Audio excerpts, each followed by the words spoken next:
अस्सलाम वालेकुम रहमतुल्लाह।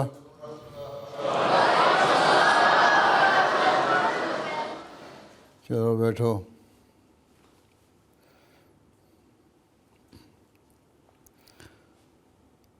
तिलावत राहील अहमद।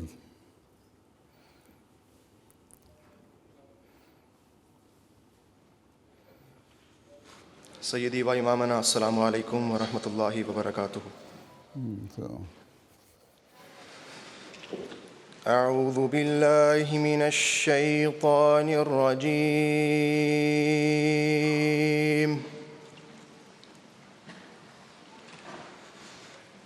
बिस्मिल्लाहिर रहमानिर रहीम।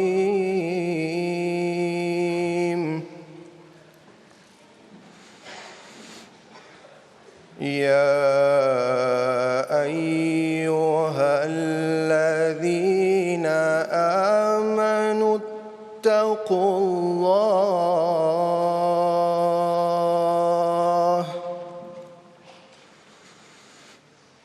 इत्तक़ुल्लाह हक़्क़ तुक़ातिही वला तमूतुन्न इल्ला व अंतुम मुस्लिमून।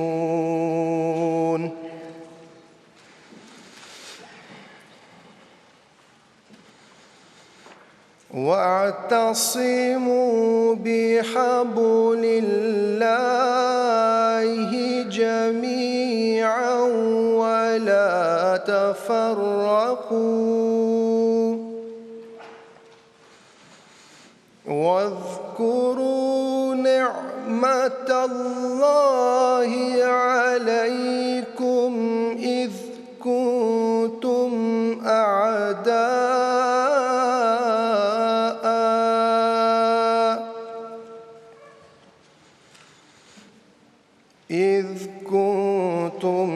أعداء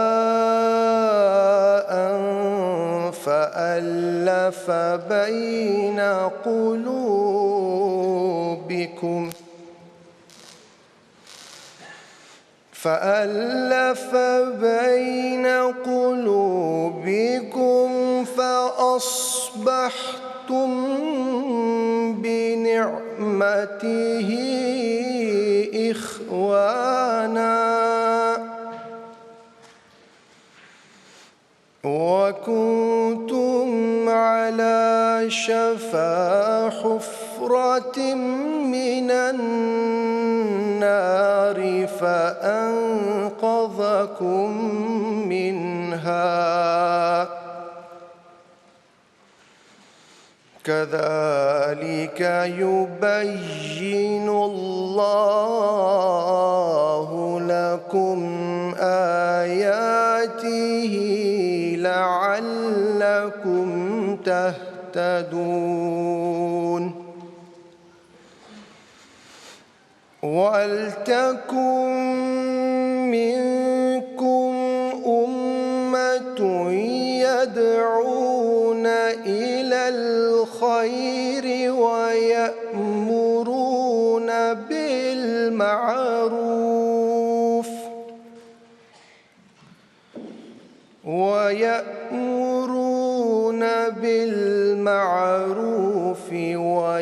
وينهون عن المنكر وأولئك هم المفلحون.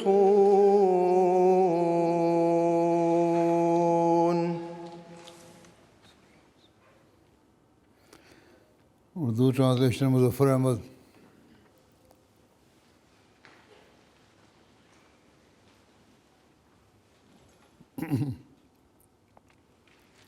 अस्सलाम वालेकुम प्यारे हुज़ूर।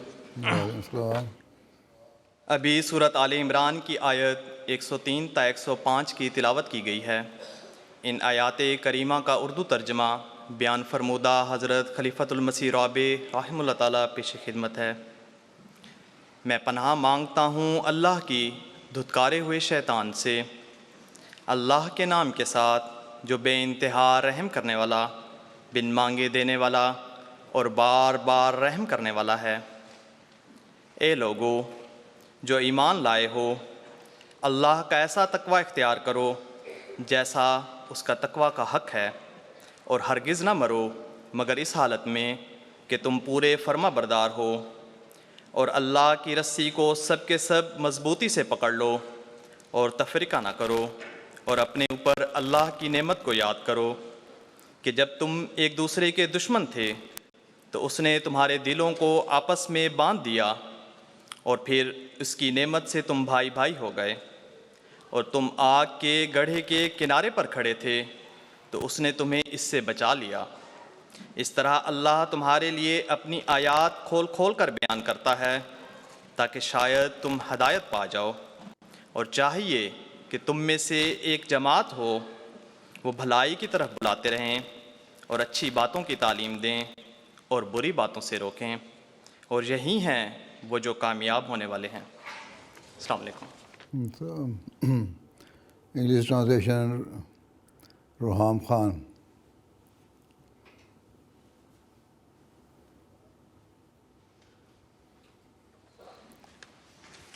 السلام علیکم ورحمۃ اللہ وبرکاتہ. پیارے حضور. وعلیکم السلام. The English translation of the verses that have been recited before you are as follows. I seek refuge in Allah from Satan the accursed. In the name of Allah, the gracious, ever merciful. O ye who believe, fear Allah as he should be feared, and let not death overtake you except when you are in a state of submission. And hold fast all together by the rope of Allah, and be not divided. And remember the favor of Allah which He bestowed upon you when you were enemies, and He united your hearts in love, so that by His grace you became as brothers. And you were on the brink of a pit of fire, and He saved you from it. Thus does Allah explain to you His commandments, that you may be guided. And let there be among you a body of men who should invite to goodness and enjoin equity and forbid evil. And it is they who shall prosper. Jazakallah. نظم جاذب چیمہ.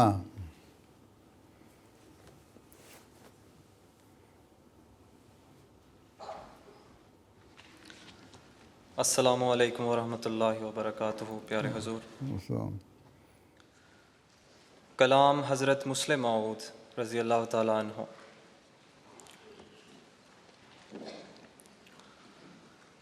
میں اپنے پیاروں کی نسبت ہرگز نہ کروں گا پسند کبھی. وہ چھوٹے درجے پہ راضی ہوں اور ان کی نگاہ رہے نیچی.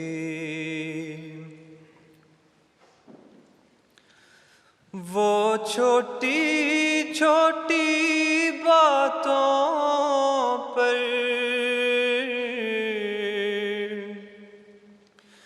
وہ چھوٹی چھوٹی باتوں پر شیروں کی طرح غراتے ہوں.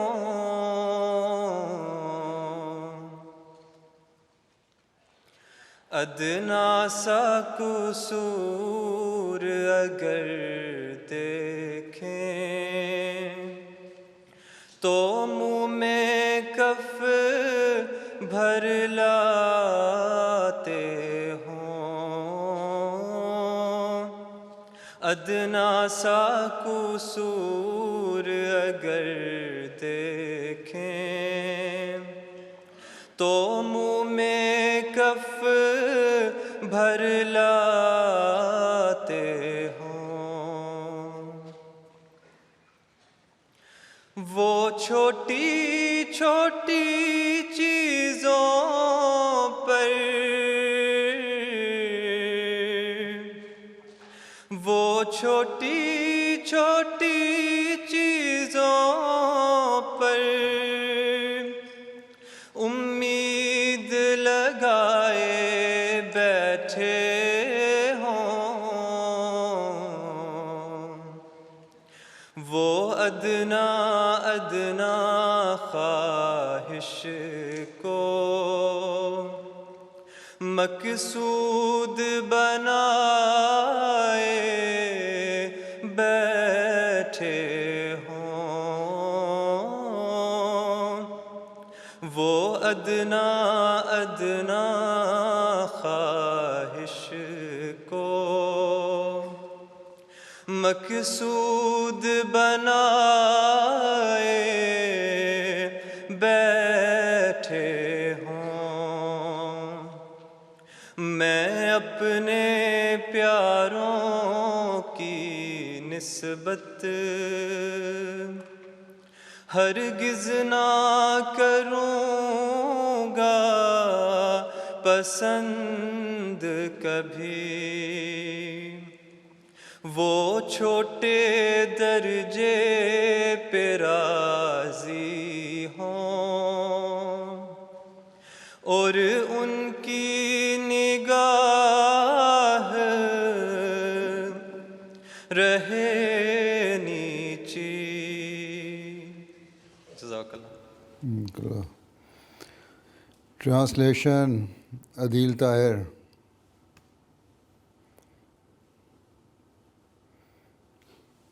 Assalamu alaikum, pyare Hazur. وعلیکم السلام.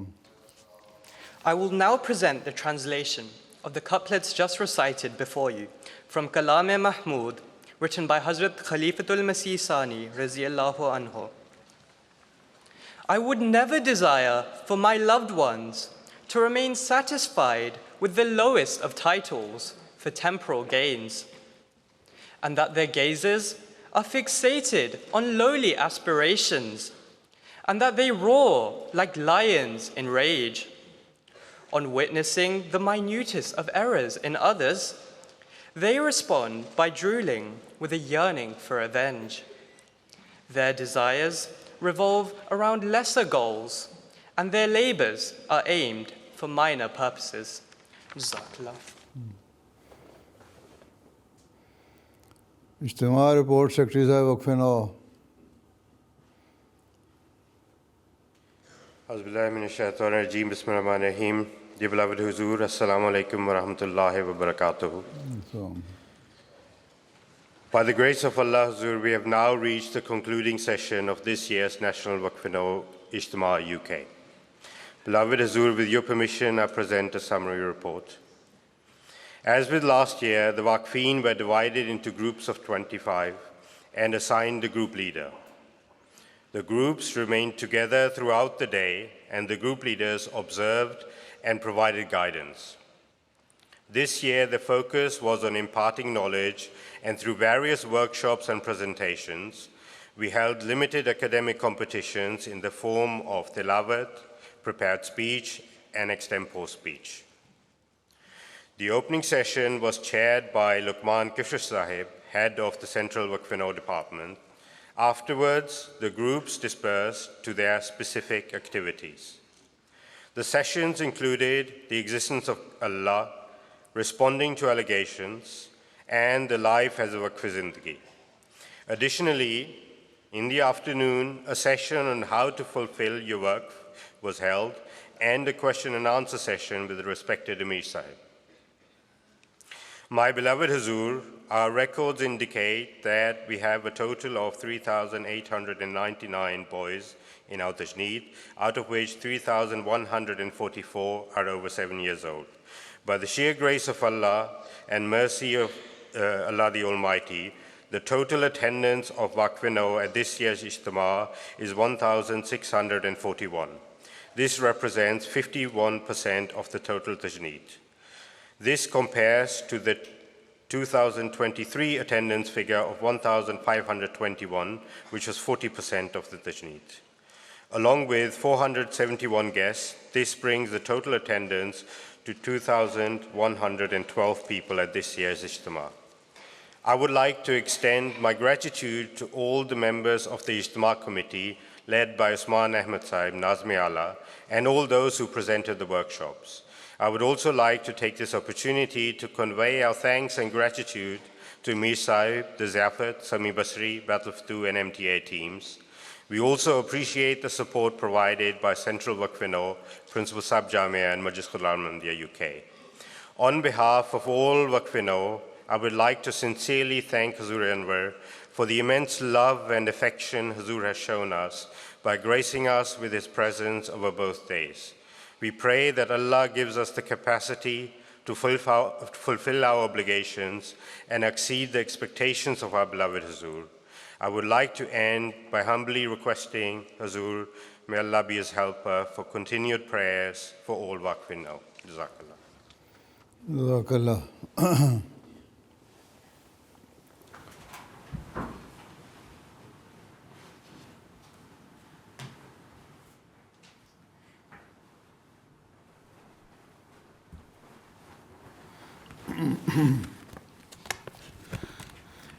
Assalamu alaikum warahmatullahi wabarakatuh.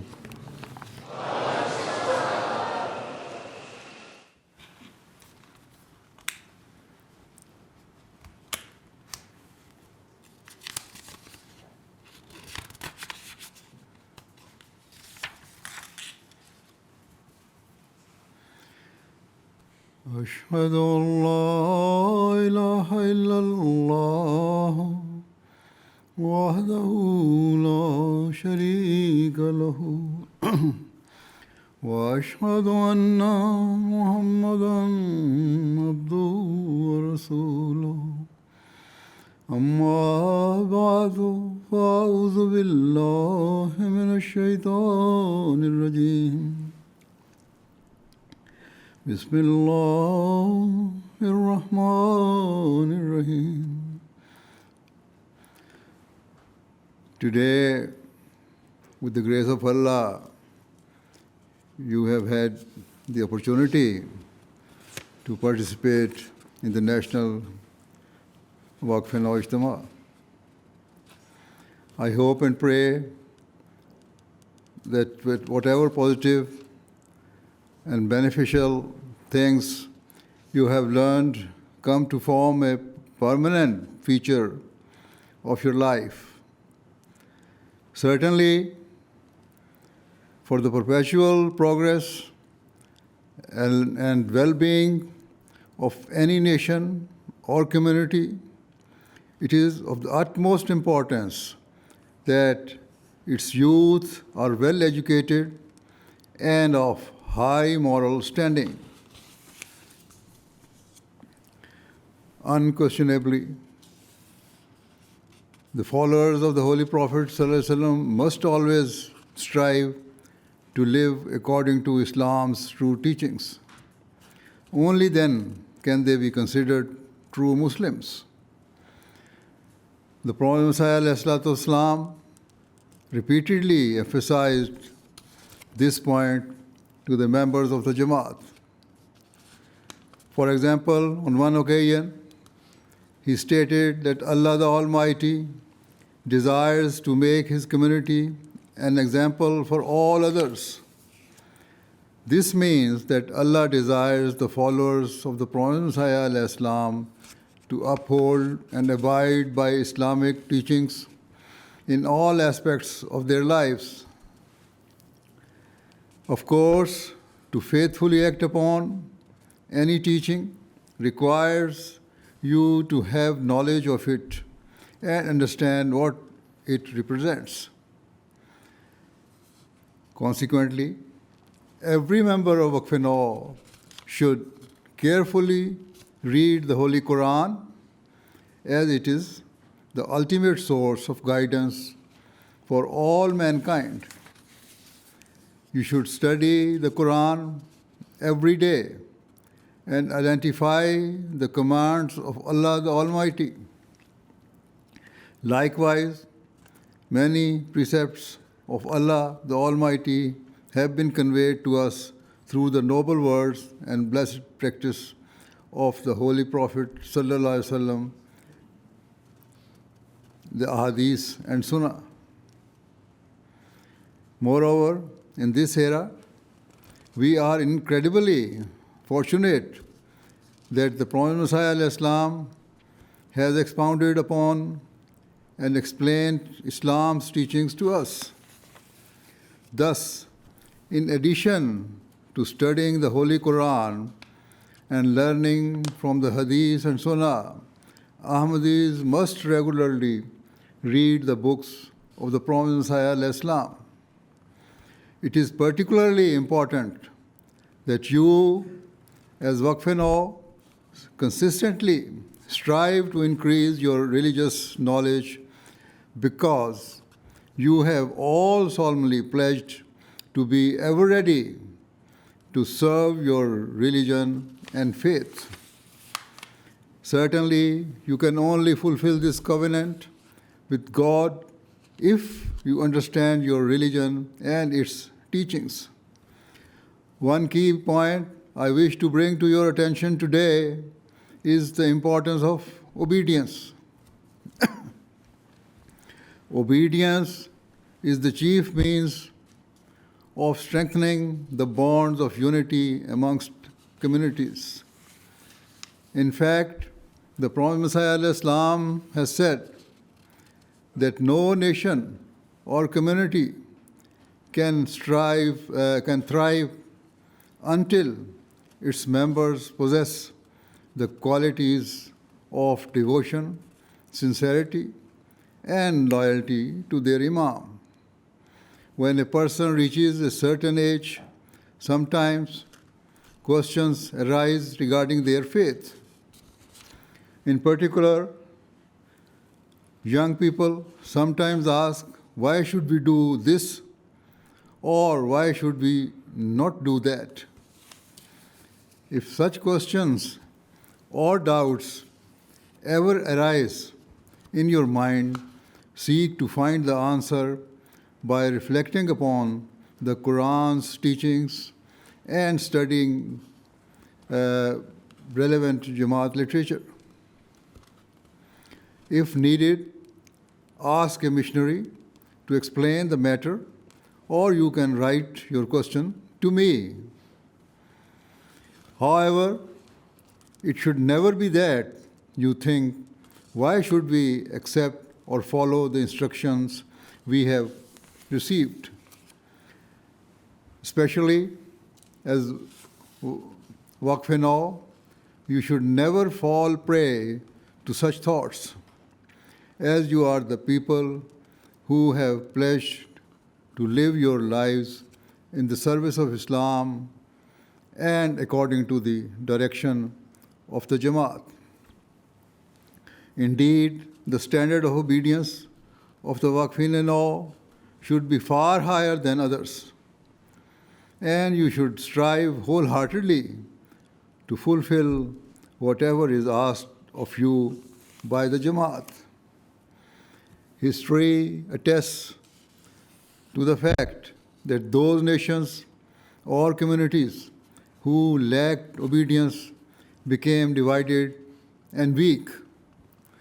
In fact, the promised Messiah ﷺ has written that a lack of obedience caused the downfall of the communities of all the prophets who came before the Holy Prophet Sallallahu Alaihi Wasallam. Similarly, after the blessed era of the Holy Prophet Sallallahu Alaihi Wasallam and the Khulafai Rashidin,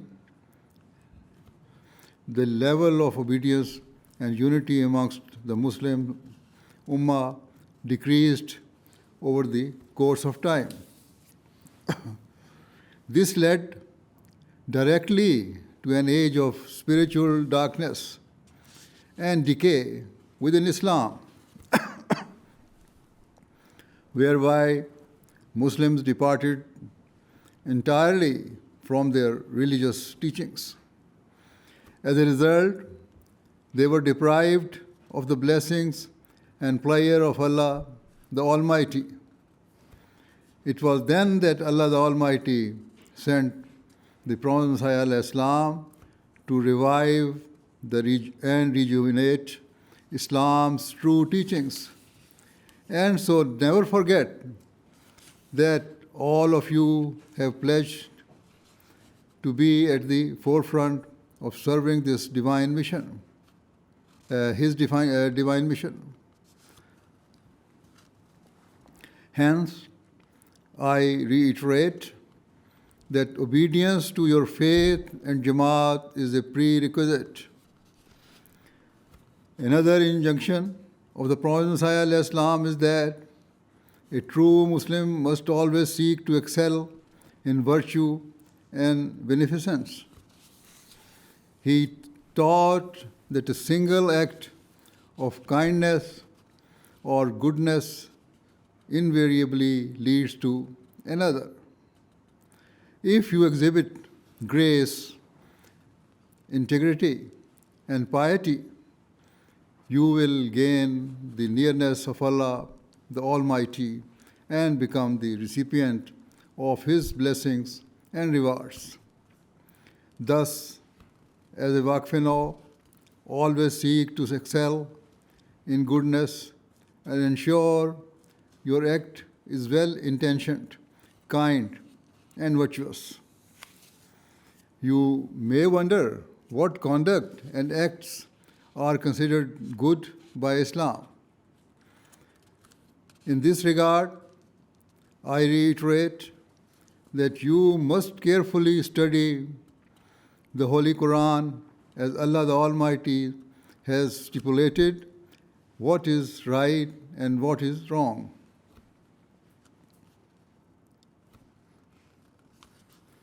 Indeed, at one place, the Prophet Messiah al-Islam stated that there are approximately 700 commands of Allah the Almighty given in the Holy Quran. Certainly, foremost amongst all virtues and duties of a believer is to fulfill the rights of Allah by discharging the rights of His worship. And the fundamental means of worshipping Allah is salat.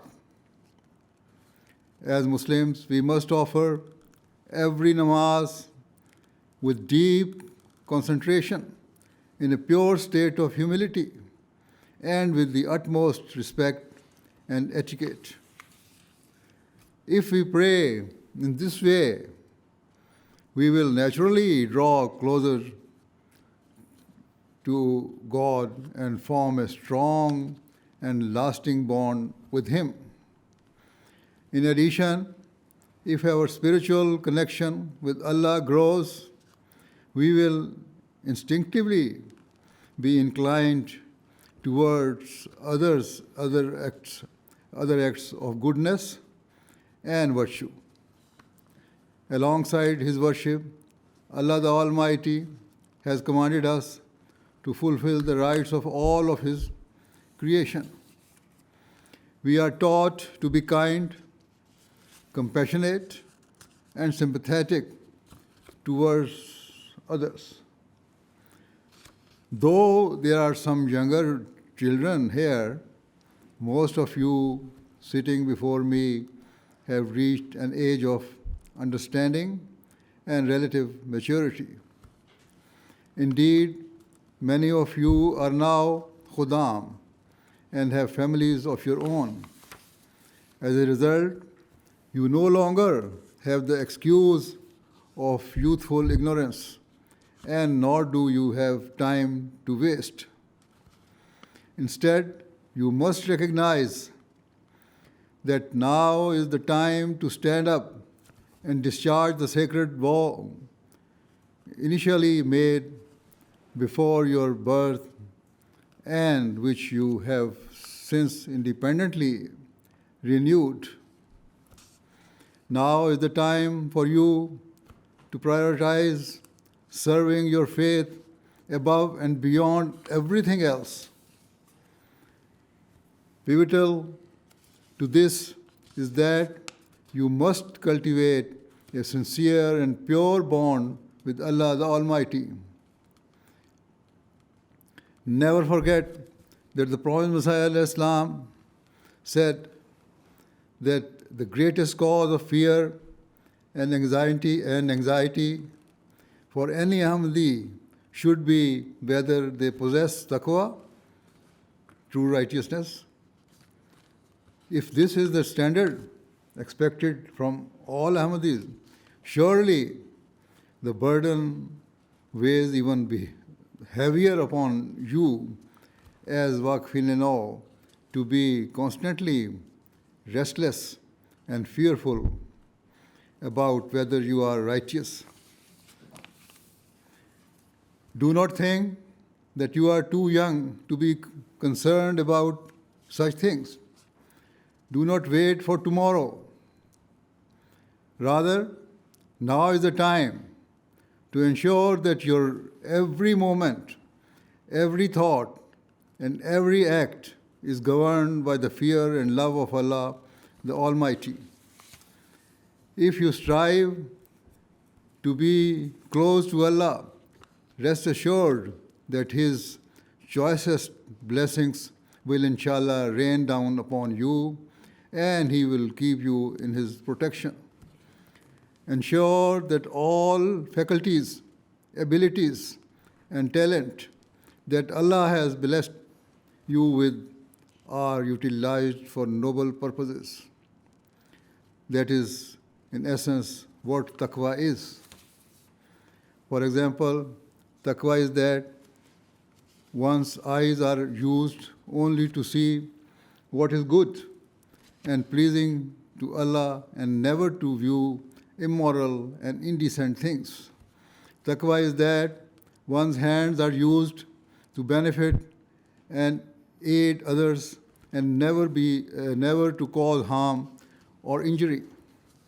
Taqwa is that one's legs, feet, and every step lead them in the direction of God Almighty and far away from sin and transgression. Taqwa is that one's mind should remain pure and free from evil or impure thoughts or intentions. In this era, corrupting influences lie at every turn and corner. Each willfully drawing people away from morality and forcefully pushing them towards evil and vice. In particular, extremely harmful, indecent, and violent content proliferates the internet and social media. Similarly, incredibly immoral and toxic content is also widespread on streaming services, online gaming, and television.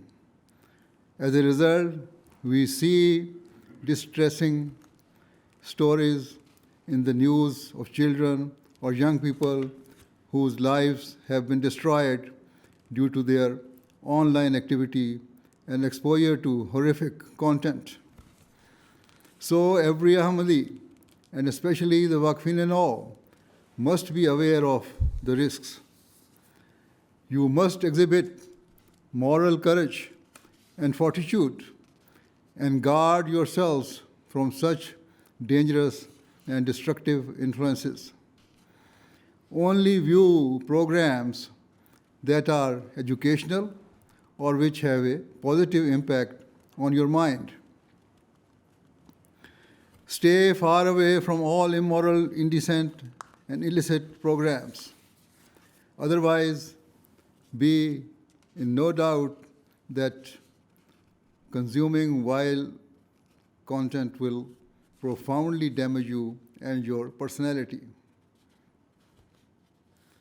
It will drive you away from righteousness. It will push you away from your faith.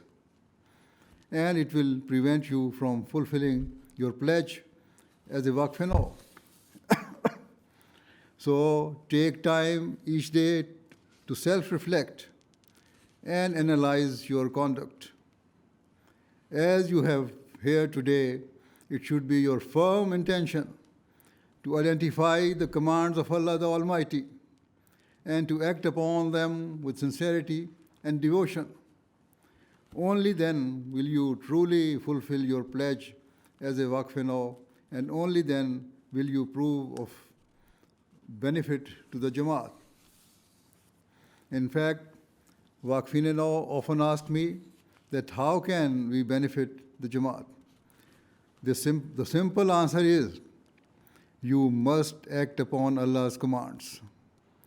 Fulfill the rights of His worship, serve His creation, and save yourself from all forms of immorality and impropriety.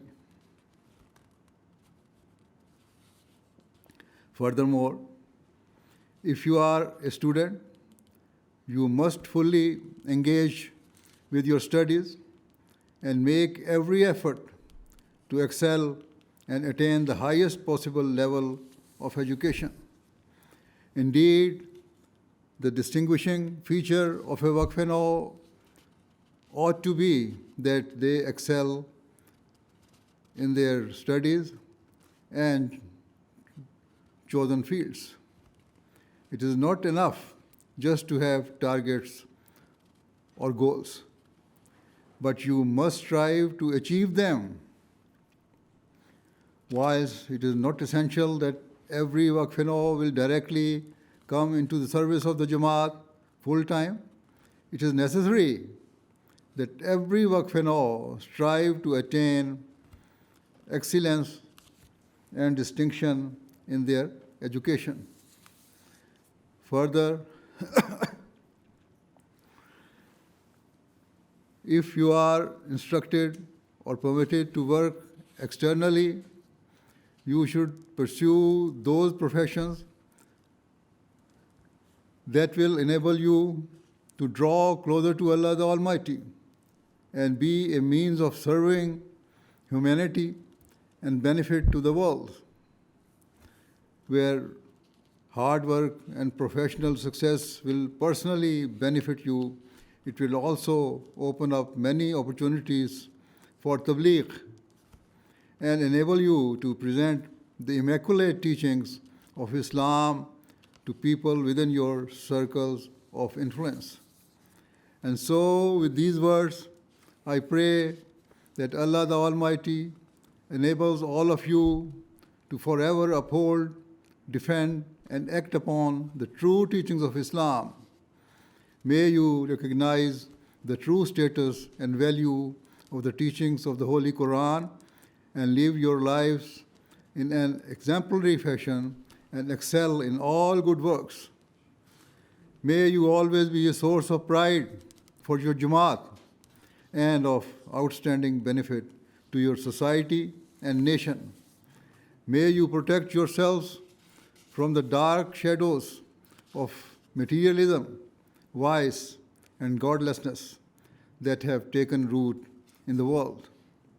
And may you take refuge under the eternal shade of the teachings of the Holy Quran and the Holy Prophet of Islam, sallallahu alaihi wasallam. May Allah the Almighty grant you the ability to do so. Ameen. Now join me in dua.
آمین.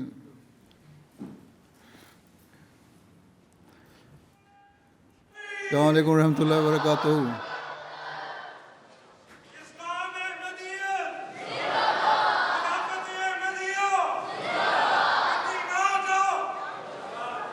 السلام علیکم ورحمۃ اللہ.